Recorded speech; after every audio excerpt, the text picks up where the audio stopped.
The interesting or like the challenge that bank has had is that they take on too much like liquidity risk. Yeah. So I mean, in this case, because the main problem is that there will be excess credit in the protocol versus how much stable coins are deposited in the exchange. Yeah.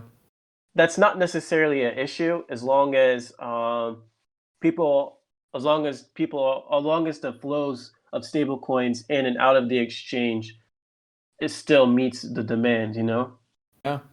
But ideally, people will be using the credit balance on their DeFi options, like dollar credit balance, to actually like buy other tokens in the ecosystem as a stable coin in itself. The DeFi Options DAO token. Yeah. Well, so like basically, I mean, how V1 works is you have to deposit funds into the exchange, and the Yeah. exchange itself is a contract. But it has some features that are like an ERC20, but it's not quite.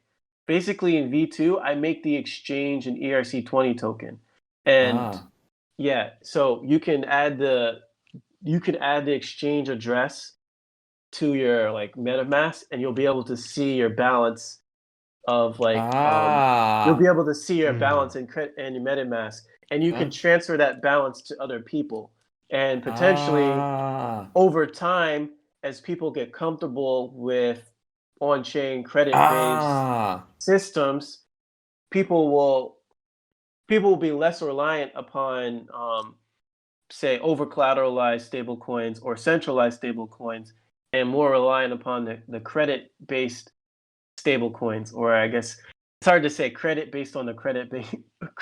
It's like building a credit system, on-chain credit system on top of stablecoins. I think a lot of protocols can do it, but I think it will be easier for derivatives protocols to do it first on chain.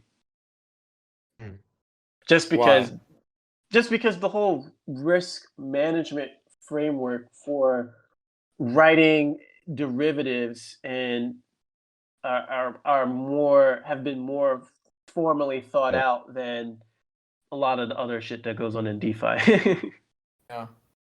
No, but it makes sense. Like risk management is the most important thing if you're gonna do one of those things. Yeah. Exactly.